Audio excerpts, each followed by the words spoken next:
Welcome to Season 5 of Design Nerds Anonymous, the podcast that sparks curiosity at the intersection of business and design. I'm your host, Amanda Schneider. Get ready for our biggest season yet, with an extraordinary lineup of authors from outside the industry, TED speakers, business leaders, and more, all chock full of wisdom and insights. You'll also hear from leading minds within the design industry to help you apply what we've learned. Every episode in this season is packed with knowledge handpicked from 6 months of intense research during ThinkLab's most recent design hackathon. We've delved deep into how the ripple-up effect of Gen Z is set to drive change. In today's episode, we're focusing on our biggest overarching topic, culture. In Chapter 1, we're honored to have two of the exceptional authors of the book, How the Future Works, join us. They'll help us unpack new research around why some leaders feel it's more difficult than ever to build culture. Spoiler alert, it's probably not why you think.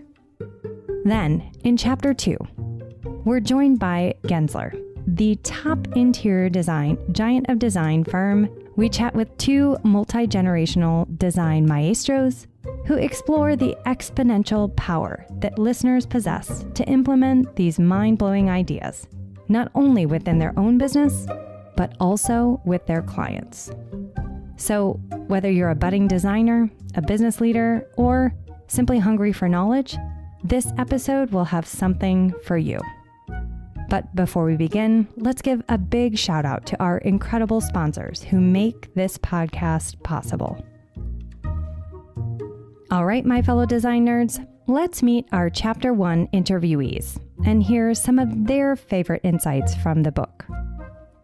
I'm Brian Elliott. I'm the co-founder of Future Forum and co-author of How the Future Works, along with Sheela Subramanian and Helen Cupp. From a book perspective, one of my favorites around creating connection is just the realization that connection culture happen everywhere, every day, in every interaction that you have with people and with your team.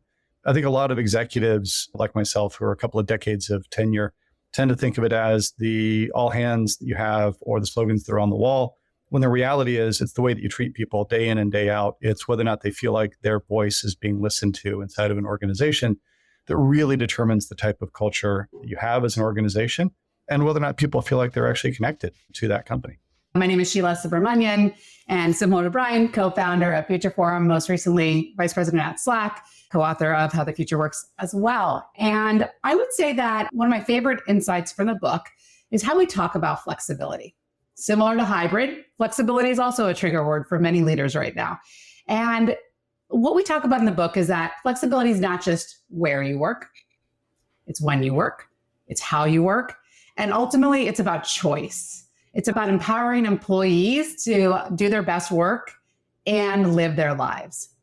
And so when I think about culture, I think about how people interact with one another, how they work together, how leaders lead. And flexibility is premised on choice. It's premised on trust. And it's a huge influence in terms of the culture that you're looking to build as you build more resilient organizations for the future. I want to start with one of my favorite insights from your book, which is stop saying hybrid, especially for our audience that's focused on designing physical space. I think it's one reason that this hybrid word is so triggering. Can you explain what you mean by digital first and how that helps create culture?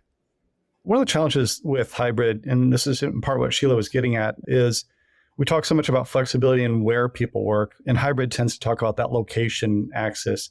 The other big challenge with hybrid is it becomes an excuse, I think, for a lot of organizations.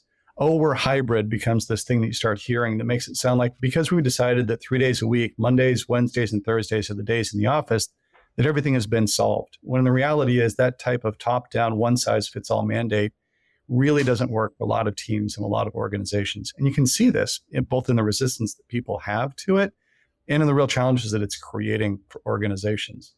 The bigger thing that I think underlies a lot of this is going back to culture and connection and thinking about what type of organization you want to be.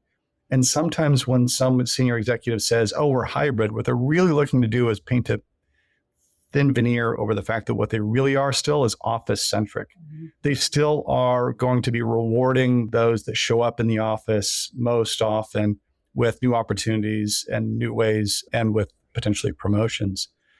Digital first says, what I'm going to do is I'm going to create a level playing field. I'm going to focus first on the fact that in almost any organization past 1,000 people, not everybody works in headquarters in the first place. I want a level playing field for everybody to be engaged in the organization, no matter where they're located. And I'm going to think about digital tools as a way in which not only do I connect with one another, but I share knowledge and information so that not everything has to become a meeting. So digital first for us comes back to the fact that flexibility needs to be about when as well as where. And it needs to actually be the way in which you think about every aspect of your operation. Sheela, anything you'd add to that? I think this is an opportunity for leaders to get more creative, for them to rewrite the playbook in terms of what good leadership looks like, and shifting from office-centric to digital first, as well as from being CEO-centered to people-centered. Those are two major shifts that leaders need to make right now. And I just want to acknowledge that change is hard, and also that we're in the middle of this great experiment. Like, we have not figured it all out yet. It's worth acknowledging that the growth mindset, the experiments are really important as we navigate what the future looks like. Sure, change is hard, but why do you think this is so hard for everyone to get their minds around?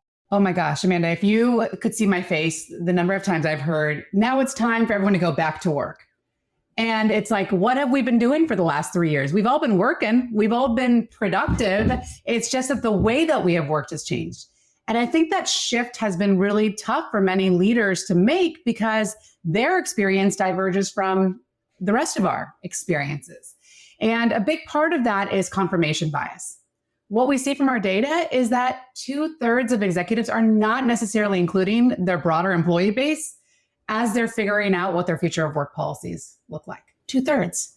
And as we said at Future Forum, it's like operating as a focus group of one. What we recommend instead, and we write about in the book, is asking for the experiences, the insights from people across levels, across locations, across different parts of the organization to develop a more reflective, diverse point of view of what these policies should look like. In addition, I think it's really critical for us to realize that work is not one size fits all. My day is very different from your day and very different from Brian's day. And it doesn't necessarily mean that our policies need to reflect that and assume that we're all the same. So instead, it's really critical for leaders to then delegate some of this power to their managers to figure out what works for their specific teams. But what we've seen from our data at Future Forum ultimately is the reason why this is important is that talent is still number one and it's top of mind for CEOs. And 75% of the desk workers we've surveyed, they're open to looking for new jobs if they're not happy with their current levels of flexibility. So it's critical for us to make the shift from command and control to trust and transparency. And I think that Katarina Berg, the CHR of Spotify, puts it best when she says, if you hire adults and treat them like children, this whole thing is going to backfire. And I think it's a big shift to make from treating employees like how we have historically to actually treating them like adults. And leaders are still grappling with what that looks like.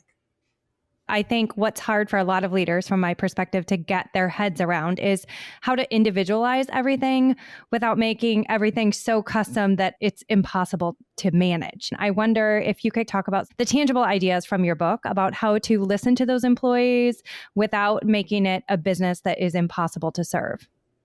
It's an understandable set of concerns because the top-down mandates, the one-size-fits-all mandates aren't working. But a 30,000 person organization with 30,000 individuals, each making their own individual choices, that kind of free-for-all is also really challenging. So you got to find that nexus in the middle, which usually is at the team level. But getting there, you've also got to support people. The starting point for most organizations that we've worked with and that we've seen implement these programs successfully is principles and guardrails. Principles are being really clear with your organization about what's most important to you. And that can be things like flexibility, which actually we think benefits our ability to hire and retain talent from more diverse areas, but also from broader geographies. It's also things like we actually believe in creating a level playing field. And then guardrails. What are the extremes of the behavior? So I've seen a lot of organizations, for example, say teams can set their own team level agreements, but here's the minimums and maximums that we'd like to see. For example, we actually think that it's important that teams get together at least once a quarter. And so we're going to fund ways in which teams can do those kinds of once a quarter gatherings in person to build deeper, richer connections. On the other hand, we know that executives need to lead by example, and we don't want the executives coming in 5 days a week. So we're going to put speed limits on the executives to help them lead by example in ways that are going to be instructive for the rest of the organization. So those kinds of guardrails are really helpful. And then you've got to get really tactical. And that's where the real action comes in, which is how do you help teams figure out the right rhythms and patterns for them, not only around things like how often do we get together, but really much more importantly, why? What's the purpose behind us spending time together? And when we have meetings, what should we be using our time together to accomplish, as opposed to just falling into our calendars on a day in, day out basis? As you talk about some of these shifts and reframes, can we talk about the physical office a little bit? Because I think that some of that provocation between maybe the reaction to hybrid work and the reaction to some of this customization is the idea that it's somehow in the subtext that none of us are reading, that the office is dead if we go to hybrid work, that the office is less important. So let's talk about the office as a tool. Why is the office today important, and how is that shifting? What we are seeing from the data is that it's not that going digital first means that the office is dead. It means that it's taken on a new role. It shouldn't be a place for us to show that we're working and do solo focused work. Rather, what we see from our research is that 3/4 of people who do want to connect regularly and go into the office want to do so to foster connection, to collaborate, to build camaraderie. But that takes a different life than sitting on your laptop with your headphones on, showing that you're working. And so I think there's a really big opportunity for those listening in terms of design with regards to how to bring people together, how to help them build trust and camaraderie with one another, how to foster that connection so that when they come into the office, they're building that culture, they're building those relationships. And then they can have the in the office message where they're focused on that. And then they can use their home or their cafe or whatever is most appropriate for them to do the solo focused work that is critical for their jobs. Amanda, for your audience specifically, we spent 20 years as leaders in organizations decreasing the average square foot per employee by 50%, putting more people into open office floor plans, which there's plenty of evidence out there were less effective, because what happens is people don't interact more, they interact less because they spend their time with their headphones on, attempting to find some way in which they can focus to get their core work done. What we need to do is flip that, flip the 60, 70% of the office that was for heads down work to being 60 to 70% for heads up work, for the interactions that we want people to have together and the time they want to spend. And the good news is people want to do that. Vast majority of people don't want a fully remote experience in the same way that the vast majority of people don't want a fully in the office experience. Most people want to come together 1 or 2 days a week with their team, but they want it to be for more purpose-driven activities. They want it to be for things that are around mentorship, around learning and development, and around socialization, which is actually one of the biggest drivers in the first place. So redesigning and rethinking the role of the office to be for shared communication, but also for building community is a really important role. I'd love to dive into some more advice for how to create the culture. Even a lot of the leaders that we've talked to as part of this hackathon process that this podcast season is built upon, they're ready for hybrid and they really want to dive into hybrid, but they're saying it's tougher to build culture in a hybrid era. And I wholly agree. It is tougher because we've had decades and decades to do things in a physical office where we're all face to face, and we're new to this reframe. So let's talk to our savvy individuals that are really ready for hybrid work, but maybe struggling with the how. What are your top 3 tools or methodologies that can replace some of those things they're missing when it comes to culture creation, as they're not physically face-to-face as often as they once were? I can give 3 lightning round ones. All right, let's do it. Lightning round. Go for it. Go for it. The first one is that happy hours work for some people. The culture worked for some people before. Design your culture, design your workplaces to best accommodate the most vulnerable in your employee base. Don't base it on your own experience. That's number 1. Number 2, there is power in conversation. Empower your managers to build team level agreements in terms of how they want their teams to work together, to communicate, to debate, and make sure that they're updating those team level agreements at least on a quarterly basis. And last but not least, we talk about this in the book, personal operating manuals. Make that be the first conversation you have with a new hire. Learn more about how they operate, what motivates them, what doesn't motivate them, and share your own as well. So you can have that vulnerable conversation from the get-go rather than learning how to work together through trial and error. I can build on top of that. First thing, just in terms of overall context setting, this whole hybrid flexible thing, distributed teams have been with us forever. I've had teams that I've been working with or been managing and leading for over 2 decades now, where the teams themselves have not been in the same city, let alone in the same building. So finding ways to build connection among them is really important. One of the things that I think a lot of leaders forget is that 5 minutes of conversation you have in the office before the staff meeting, you can do that virtually too. So starting off and kicking off every staff meeting with an icebreaker question that can make it social, make it fun. It's a way for people to get to know one another better. What was the worst haircut you've ever had? What was the worst job you ever had? What's your go-to karaoke song? Oh my God, I can't do karaoke. Whatever it is, we'll get people talking and having conversation. The other is really thinking about how you manage hybrid meetings. And I did this even back in my Google days where we had teams distributed all over the place. Assigning one person to be the hybrid meeting manager. So if you've got a team that's 10 people sitting in a room and 5 people dialed in, someone in that room that's watching the screen, that's dialed into the meeting remotely, that's helping mediate the conversation to make sure that those voices who are dialed in are able to get into the room and hear back, vice versa. Those little steps, icebreakers, things like hybrid meeting moderators can go a long way towards helping people feel like they're part of one team, regardless of where they're located. I think what's interesting about this team level agreement and the personal operating manuals is that it's opening up discussions for things people just accepted that have always been there and we haven't even thought about questioning in the past. Do you find people struggle with those, or do you find a lot of people have those? About schedule flexibility, like there's the deer in headlights response of, but I have so many meetings. I play Tetris every day with all the meetings I have. And that's where I think the principles and the guardrails come in, because what executives do, people will pay attention to. I would say in terms of guardrails, the framework that we encourage leaders to think about in terms of meetings is the 4D framework. If a meeting is to discuss, debate, decide something specific, or develop your employee, keep the meeting.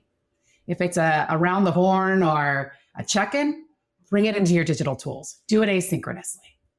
And what we have found with that 4D framework is that it actually eliminates over half of meetings that are usually like status checks and gives people the time to do their actual jobs. Meeting Tetris. That's fun. I also love, Brian, that you mentioned the icebreakers, because I feel like we tend to take things that maybe worked, maybe didn't in real life, and then just try to do the same thing digitally. I think reframing those for the digital era, not only rethinking how they happen, but what's the point of them and what's the best outcome. I agree with that. I also think that part of that change too, meaning a lot of the executives that are often setting policy, to Sheila's point, if 2/3 of executives are setting policy with directly engaging their employees, what's usually missing is the fact that their employees often do not look like them demographically, geographically, lifestyle, gender, everything else. But also a lot of those employees, we're now 2 generations into it, are digital natives. They're very used to maintaining relationships, if not building them through digital tools. And so that can be challenging. That can be hard for executives because it says, I need you to learn a new tool or a new skill set here. I've seen and heard this a lot. This phrase that I get all the time, I feel like I have my finger on the pulse of the organization because not enough people are back in the office. And what a lot of those executives also say is, if you want to reach me, you can email me because I'm not in Teams or Slack. I won't do it. And the challenge with those executives, they're missing out. They're missing out on the social conversations, but they're also missing out on a lot of the action in terms of the actual status of projects and what's happening and where things are. And if they actually started getting into those tools and spent more time there, your employees also would see you being engaged and feel more engaged with you in return.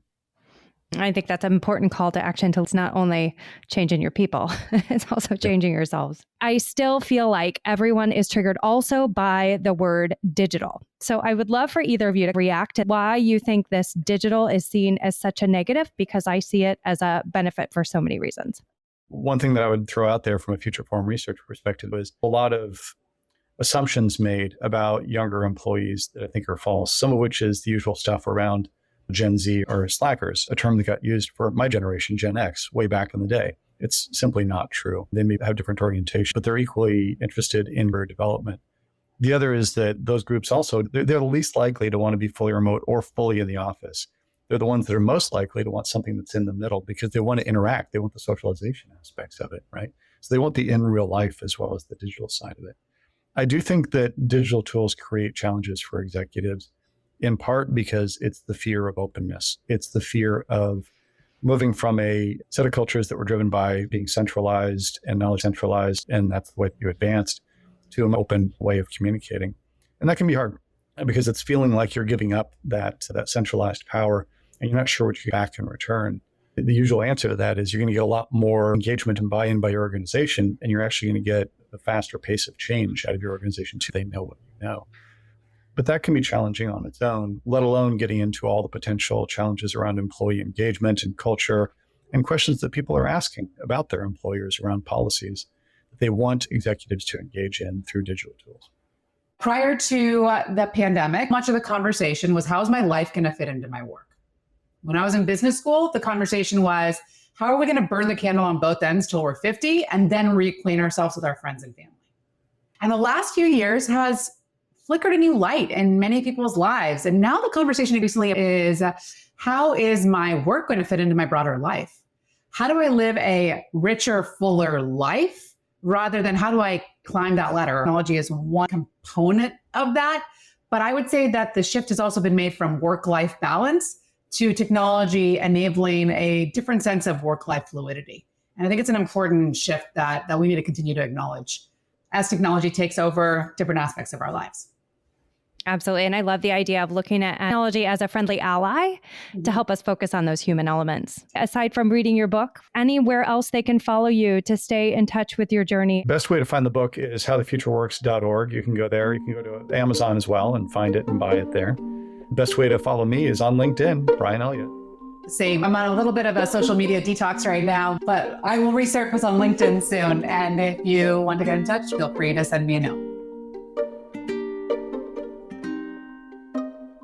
All right. That conversation with the authors of How the Future Works was mind-blowing, but we're just getting started. In Chapter 2, we'll dive in with top interior design giant of design, Gensler, to help us move these ideas from theory into practice. And what gets me truly excited is your exponential potential, dear listener, to put these ideas into action. Our industry has so much influence. So how will you use yours? As you listen, think about your own company, your clients, maybe a peer. Who do you know who can benefit? Here we go. Let's meet Bill and Isabel from Gensler. I'm Bill Bouchey, design director with Gensler in the Los Angeles practice. I'm a workplace-focused design leader, but have experience and bring other influences to the work that we do in workplace, from hospitality, built environment, amenities, lobbying experiences, retail branding as well, because those all roll up into an experience. I think my biggest takeaway is that we need to stop worrying about the physical environment, the workplace, and put that aside. We really need to isolate the most important thing, which is the quality of work. If we can focus on the quality of what work is and how work gets done and not the place that it is occurring in, I think we can make work better for more people. And it rises to the top of being the most important thing in terms of purpose-driven focus to increase engagement and an experience of work no matter where it occurs. Mm-hmm. I'm Isabel Das. I'm a technical designer here at Gensler Chicago office. And being part of the Gen Z generation entering the workforce, I've only been here for a little over 2 years now. I think this discussion of culture and workplace is huge because it's very different than it has been in the past, not only from COVID, but just from our different goals as a society. And so it's really interesting to talk about this shift in culture and shift in the workplace with that lens of generational change in mind. I want to prompt that, Isabel, because one of the moments in the hackathon that really sticks out is as we talk about this transition to hybrid, is there was a group that said, basically, I'm paraphrasing here, this hybrid is not hard. This is just the way we've always existed. This is not an us issue, being some of our younger generations that were participating. This is a them issue, meaning it's a change management thing for older generations. So I know, right? A little bit painful. But Isabel, I'd love for you to start. And then Bill, I know you're going to have something to say to that too. What's really interesting is that Gen Z and these generations coming up, we don't know what the traditional workplace was like. We were in school, we were part-time starting during the pandemic, completely remote. So there's no baseline for us to go back to. And I think that's huge when we're looking at what the future of the workplace can be, because while it looks like we're coming in completely ruining everything that the older generations have established, it's actually learning from both ends, where these older generations that have these traditions and norms can learn from Gen Z on how to integrate these digital experiences. But it goes both ways. I also think Gen Z can do a lot of learning in how to have a more professional side. I would say that I've been a distributed worker for a long time, right? Regardless of generation and age. It's a successful strategy for working with teams in different time zones, cities, and different attitudes about how they get work done. I would say that that each of the generations comes to the table with differing expectation levels of emotional satisfaction around in-person thinking, ideation, and work. And I think some of the friction occurs around that expectation. And I think that expectation has to be unpacked. And the gift that the pandemic gave us is for older generational thought leaders and managers to be unpacking more facilitation, younger generational knowledge workers and employees to be embracing that. When I looked at the book and listened to the podcast, I think that that personal operating manual, as an example, is the exact universal passport that defies all generations.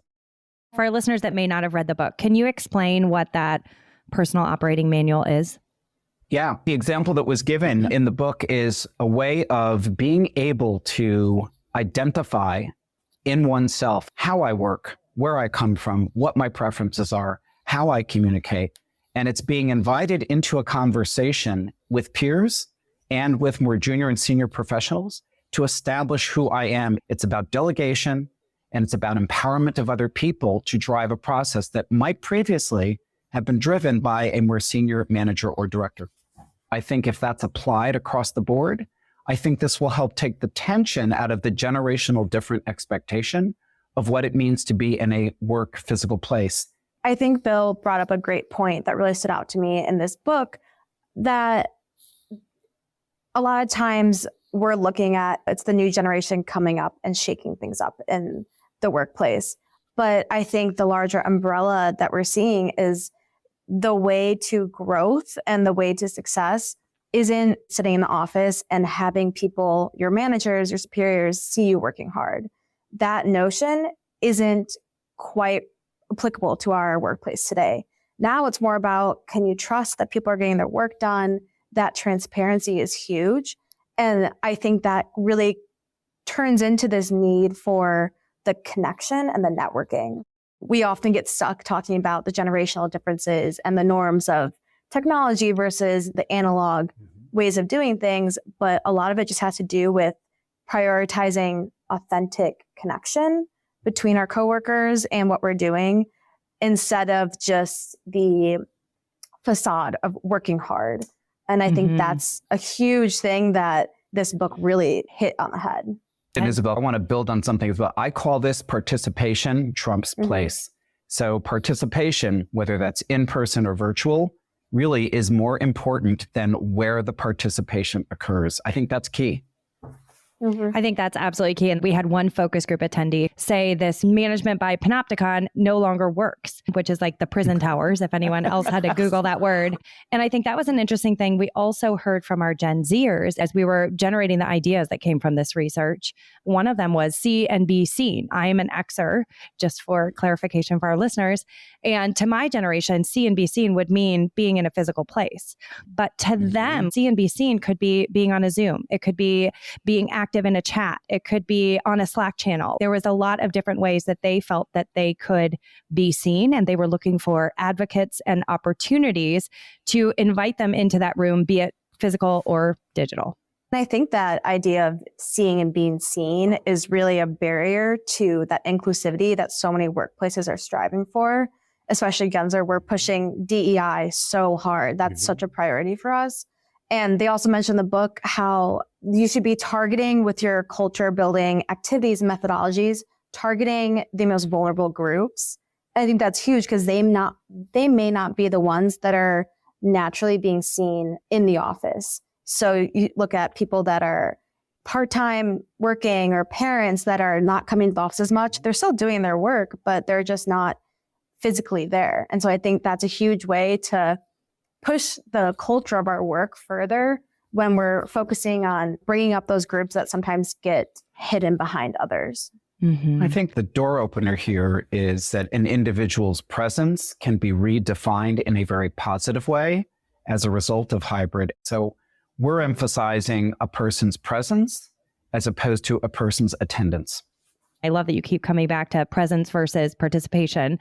I think that's really important, Bill. If I can throw one other finding in, Amanda, that also comes out of Gensler's workplace survey, our most recent one, as well as 22 and 21, we're a little concerned about another trend that we're seeing in some of our employee feedback and from what we're learning from our clients, which has to do with what I call the lacking of a tether.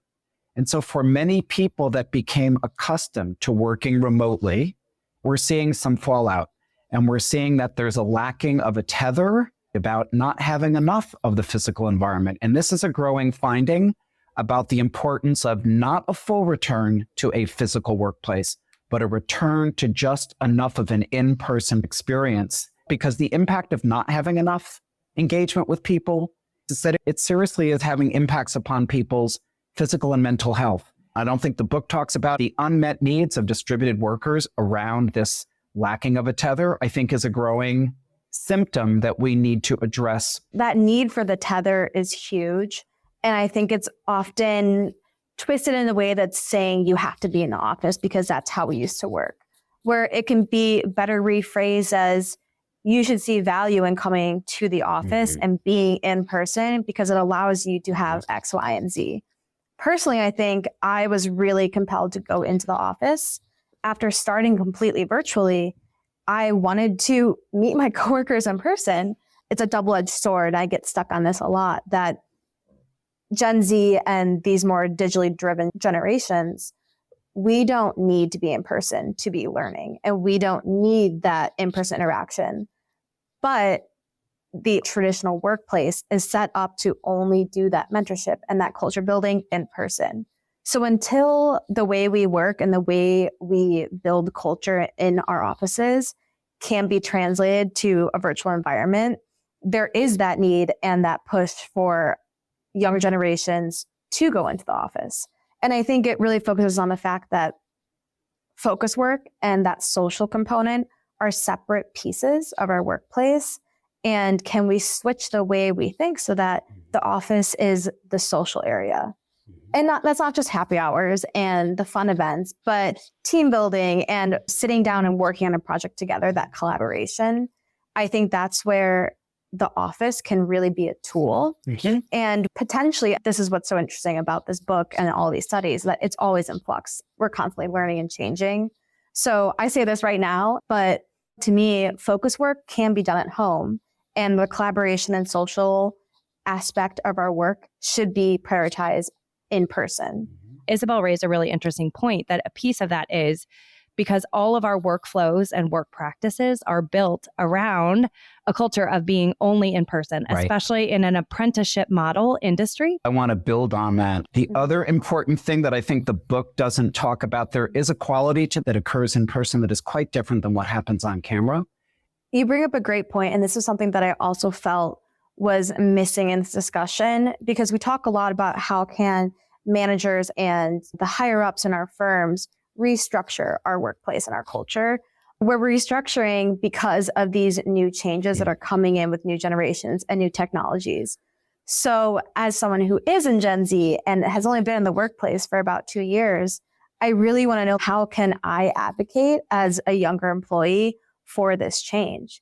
Because, at some point, we can't rely on the trickle-down effect to come from management and from higher ups. So how can we be, in a positive way, burning the candle at both ends to get these changes integrated into our workplace? Because I think the younger generation has a lot of ideas, but quite often we're not ready or not comfortable speaking out and saying these things. I love the idea of burning the candle from both ends. So you've got the trickle down effect, which we should keep, we absolutely need. But how do you also leverage a ripple up effect of these younger generations? Bill, I'd love to hear your thoughts on that.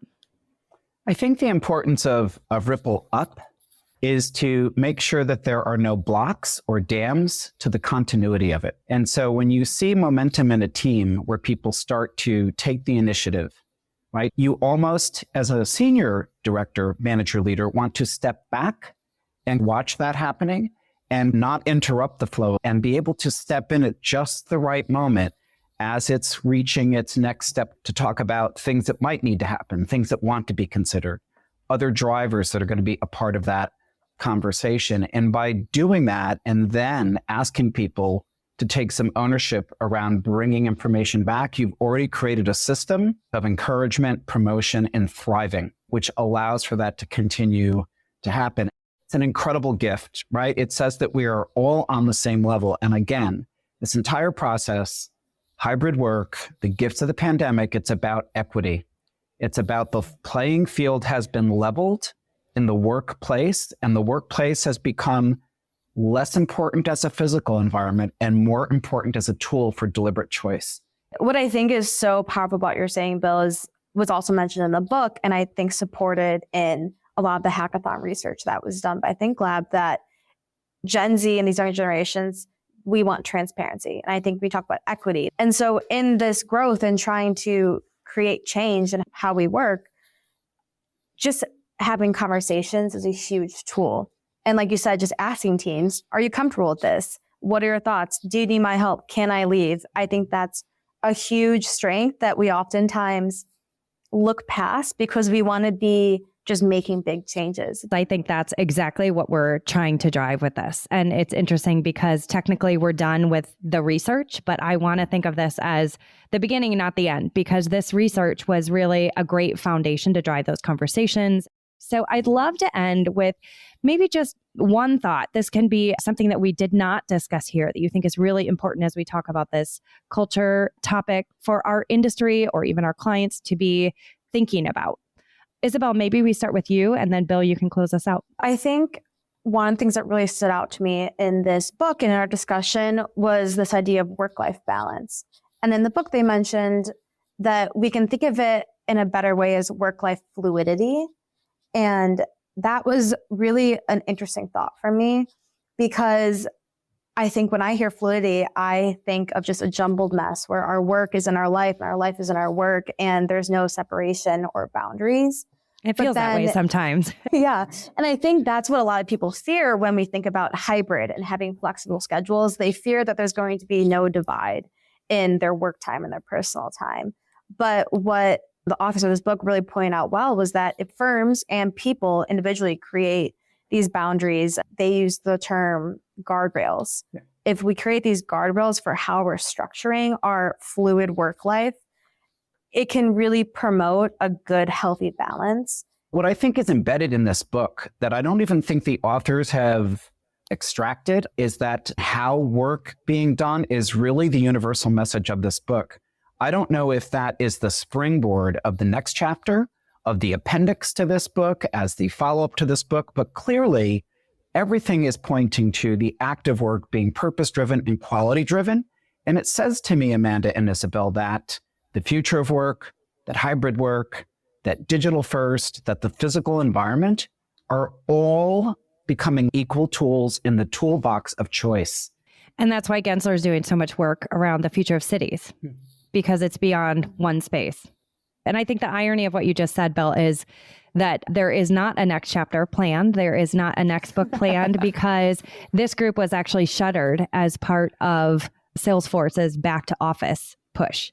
So there's irony all around that. But I think, Amanda, I am curious to see what the readings look like in 12 and 24 months. When we look to the future and we start to survey how this is playing out with the expectation of coming back versus the invitation of coming back to the physical workplace environment, because I'm going to speculate that we're going to see a higher degree of flex work than we've ever seen before. I want to make sure, though, that in the future of workplace, that we make room for cultures redefining themselves post-pandemic to be in-person, hybrid, or any mix in between.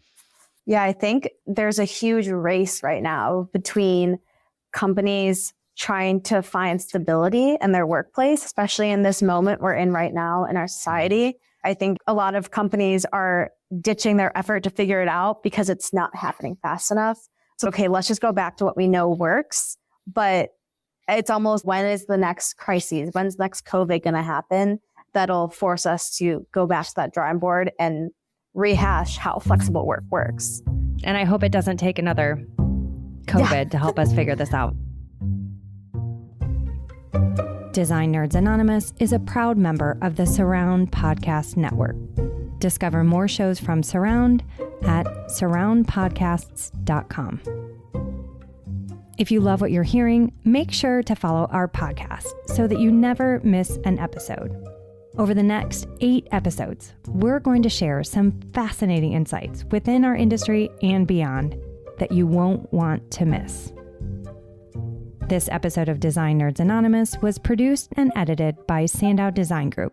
Special thanks to the podcast production team, Hannah Vitti, Wise Grisette, Rachel Senator, and Samantha Sager.